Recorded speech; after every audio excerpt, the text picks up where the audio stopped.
Welcome to another episode of Father and Joe. I'm Joe Rocky here with Father Boniface Hicks. And Father, I want to continue off of our last episode where we were kind of drilling down into the problem of not wanting to admit that you're wrong. And that there is a human element in that. There's a wanting to be with the crowd element to it. And it's something that's natural. So it doesn't make you the worst person in the world for making a wrong decision or making a bad idea or backing the wrong horse or anything like that. That's inevitable. As you mentioned in the last podcast, that we are all called to reevaluate yourselves, and you actually took a vow to do that, to constantly analyze what's going on and to be able to see, okay, this might not have been good. How do we correct it and move forward? And there's all kinds of elements there, and one of which is being able to truly live on reality's terms of seeing this is actually what's going on, this is actually what's happening, not having on super optimistic glasses nor super pessimistic glasses, but being right there and centered.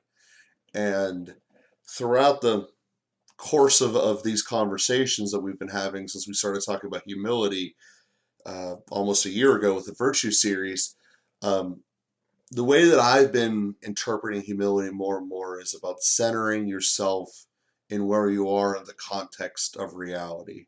You're not greater than everyone else, you're not worse than anyone else, and you're certainly beneath God.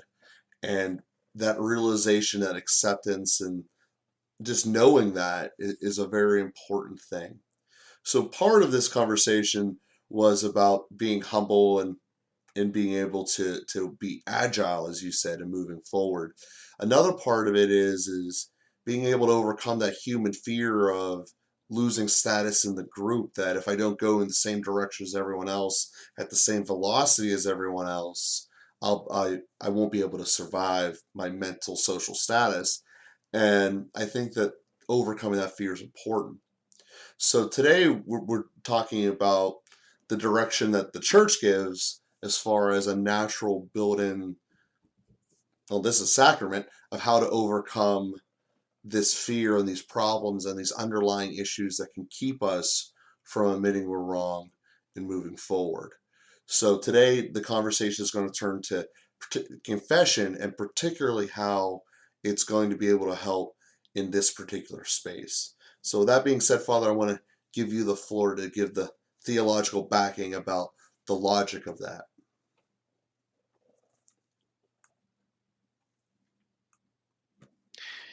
Yeah, I think setting out in a path of humility, um, which is the example that our Lord gave us. It's the one thing He told us to imitate. In Matthew 11:28, Jesus said, "Be imitators of me, for I am meek and humble of heart." And He came among us, even though He was God. In our human flesh, He assumed a posture of humility. Even though He never sinned, He didn't stride into every situation and dominate it. He made room for others and kept Himself in His role, which was not to do everything for everyone, but to proclaim the good news and to introduce us into a relationship with the Heavenly Father. And so Jesus really gives us the example of humility, that He's willing to empty Himself and enter into chaos. So ultimately, we see the consequence of chaos in the passion of Christ, and it's precisely what we fear the most. None of us want to undergo the passion of Christ. None of us want to suffer what He suffered. But then He also gives us a reason to believe that every chaos can be resolved, that God is greater than every problem, that every challenge has a solution that we can't bring about merely by our own efforts. And it's something that we need to enter into according to the principle of love. And then we know that love will be victorious and we will find our way through. And that's ultimately the process that Jesus demonstrates for us.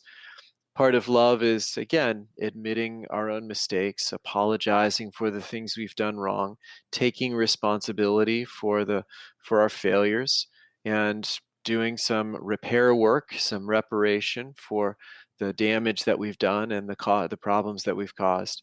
And again, we have a reason to believe that's going to work out. I think we cover things up because we're afraid of the consequences.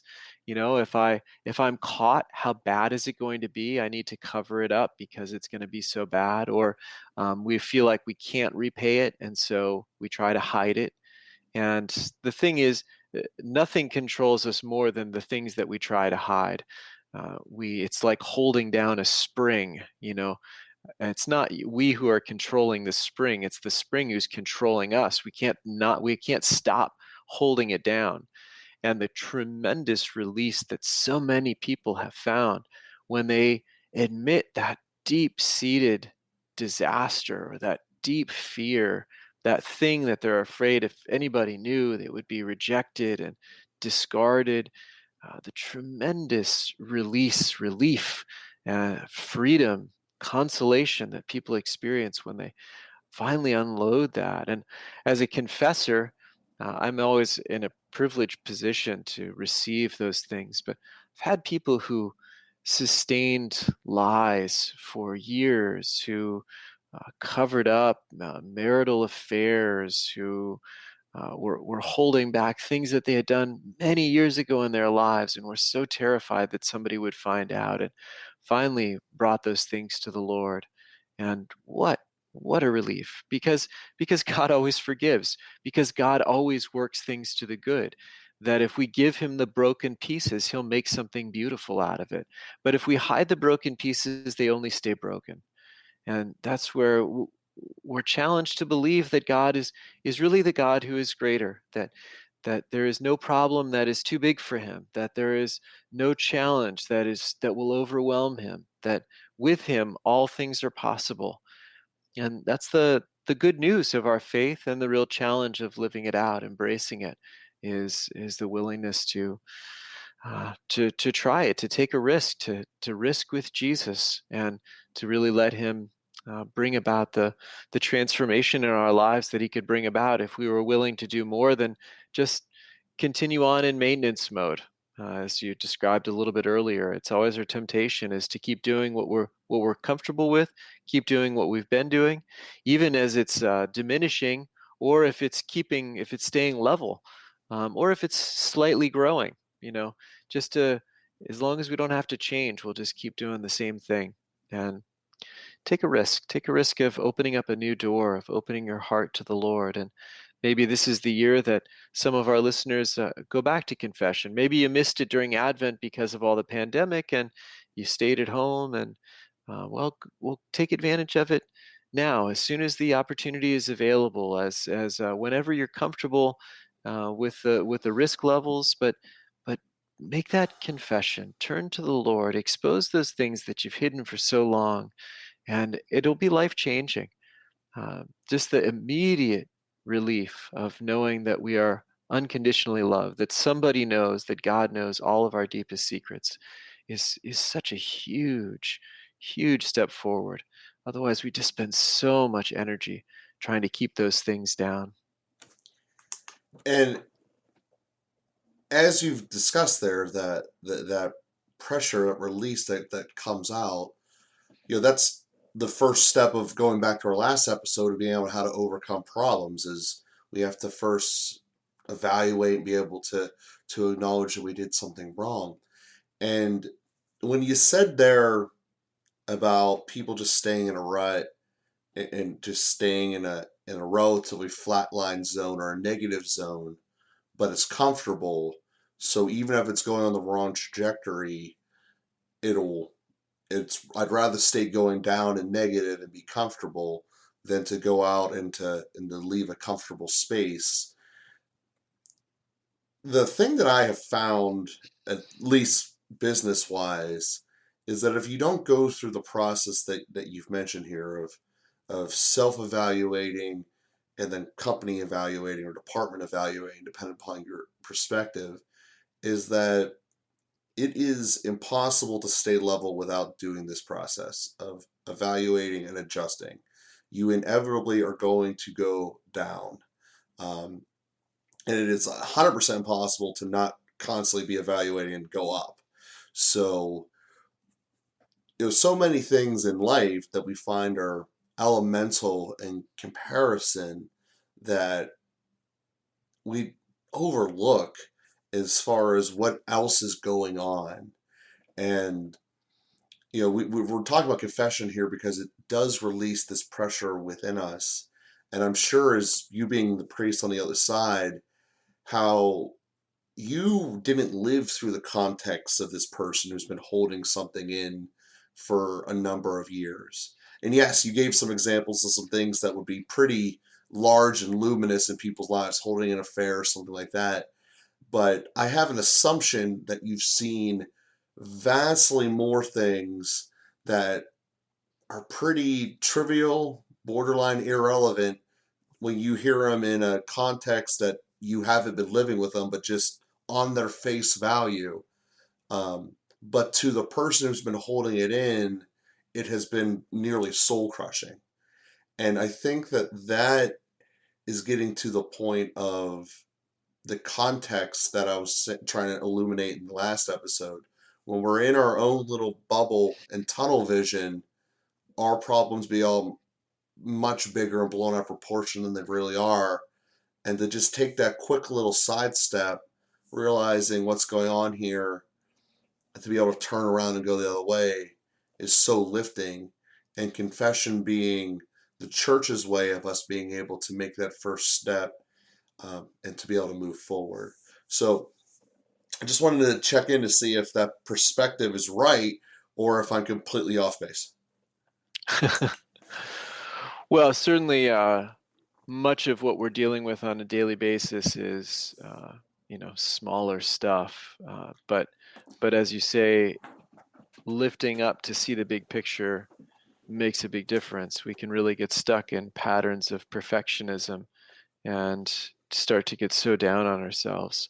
And the problem is we create these negative feedback loops that the more I focus on perfectionism, the more I fail. The more I fail, the more I focus on perfectionism.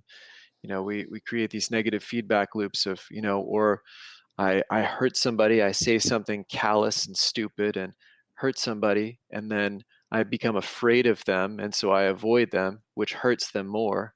And then they react in some way that reinforces that, and so then I pull away even more. And we have these kind of small things. I mean, in the grand scheme of things, just stupid, trivial things, but they take on massive proportions. They become a tempest in a teapot because we don't take, we're not proactive, first of all, to resolve what we can when we can. Um, I always like Pope Francis tells married couples, he says, don't go to bed just stewing in your anger. You may not be able to resolve everything before bed, but at least a gesture, at least a smile, at least a word of encouragement.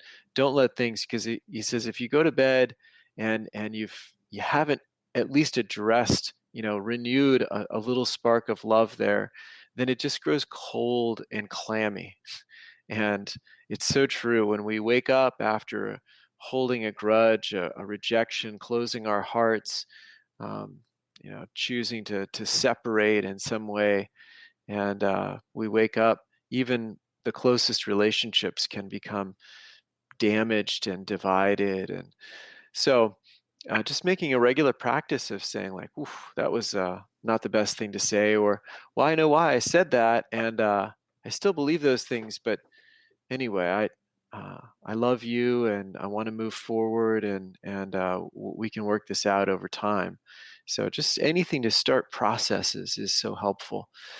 And yeah, just the humility of recognizing I'm often the problem. I always love G.K. Chesterton's observation when given a survey, what's wrong with the world? He just put down two words: I am. It's a great approach. Uh, I'm the problem. If we can start there, then we can start working on it. Yeah, the best thing to be wrong about is discovering that maybe I'm not the problem, but let's presume that I am until proven otherwise, and then we can work on all of the ways that I'm the problem, and keep growing. So off of that, if we all look at it realistically, People will say things like, I can't change the economy, I can't change this and that. But if you really look at systems, they're all made of individuals. And as you get to the smallest point, you can affect the small things. You can't get to more base than the individual person. And from a economic perspective, that's as true as it can be. You control what you do. So therefore, if you don't like the overall direction that something is going in, well, what are your habits doing that are feeding that? And and that's true. And the other thought that I had when you were giving that example about the Pope saying, "Don't go to bed angry, don't go to bed um, angry, because anger will consume and ruin relationships." Um, my thought to that is it's not just anger. It's a lot of the basically any of the hyper emotional states you can possibly feel in about many situations. What led you to this situation, that unless it's a positive joy, if it's a fear or apprehension or anger or just despair or something like that, all of those should be triggers for us to think about, why are we here and what can we do about it? Because those are all things that, as you said, they all have their different ways, but they all ultimately can end up being a little kernel of problems inside of us that will keep growing and growing and growing. And a lot of these hyper emotions can get us there, in a lot of different ways. So to me, that's when I think about those types of graphs they would do, where they would plot based upon your action. You're over here in the far right, someone else is over here in the far left, and the real answer is trying to be in the center. And it requires you to sit back and to evaluate where we're at.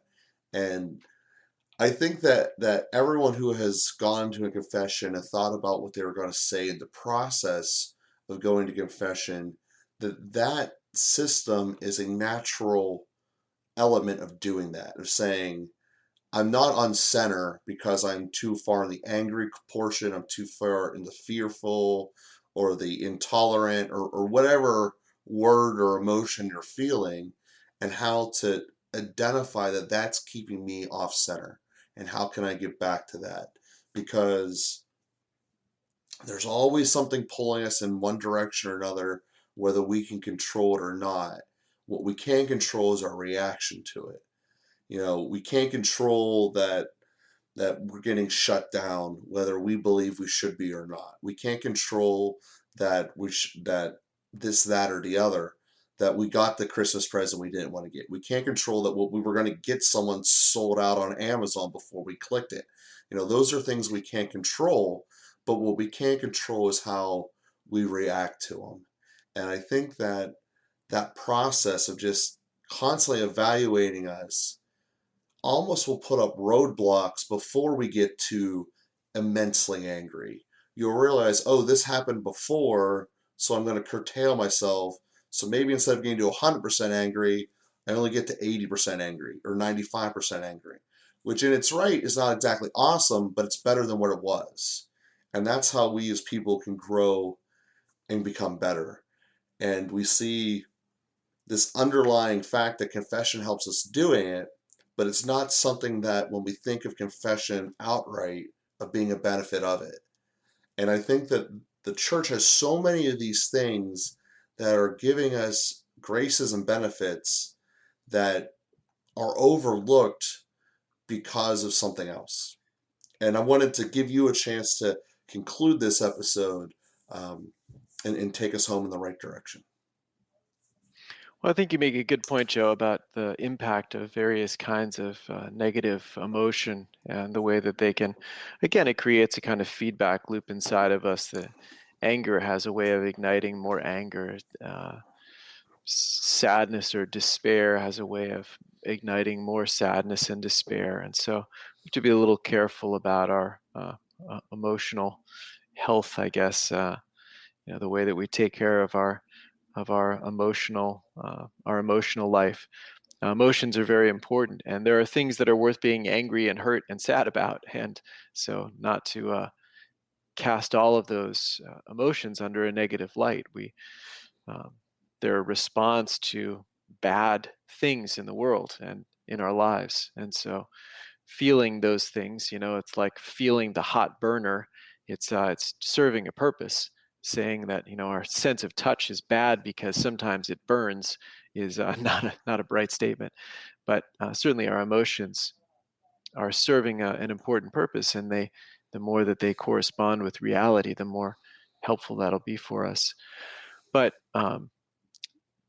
maintaining a proper balance about that, sometimes just like our physical senses might need to be a little bit retuned, sometimes our emotions need to be a little bit retuned as well. And even though maybe if we've burned our hand, we can run it under some cold water, we're going to have to keep taking care of it. And so that's kind of what Pope Francis is saying. Well, you get burned emotionally through a conflict with your spouse, at least run it under some cold water. At least take care of it, whether it's, again, the withdrawal and pain and negativity, cynicism, despair, sadness, or anger, whatever it is, those intense emotions need to be cooled off a little bit. And we do that through a gesture of love, through a gesture of reconciliation, through a recognition, well, maybe I'm not perfect in this situation. I know I've found in so many situations, apologies beget apologies. And so I've found that if I can figure out something to apologize for, even if I feel like primarily I was the one who was offended, I mean, somebody else made a mistake, said something, or even intentionally hurt me, if I can find a way to apologize, sometimes that lowers the pride barriers. And then the other person will apologize for whatever they've done. And then we move towards a reconciliation. Now, my apology can't be fake. It's not a trick or a technique. It needs to be sincere. But, I've always done something not the best. There's always something I can apologize for. And again, that's the general disposition that makes us much more agile in relationships, in life, in projects, and approaching reality. If we're ready to apologize, if we're ready to, for something that we've authentically done, not sort of sometimes people over apologize or take responsibility for things they haven't done as if everything is their fault. That's exaggerated too. But to be honest about where we are and what we've done, and to be ready to make amends with that, is just really makes a huge difference in everything in life. And unless I'm missing something, you just broke down humility in practice, in that knowing what we're actually responsible for is an element of humility. And to say that you're responsible for things that you weren't responsible for is a failure of humility. And as we discussed in our episodes before, that pride being the sin against humility, in that pride is really the thing that I guess we've been talking about without we're actually saying for the last couple of episodes here, in that holding ourselves back, and humility is the true way to do that. So we thank everyone for being with us here today. We please hope that you continue to help subscribe and send the subscription link to other people you know who might be interested. We have kept on growing, and we thank you guys for being with us throughout this entire process.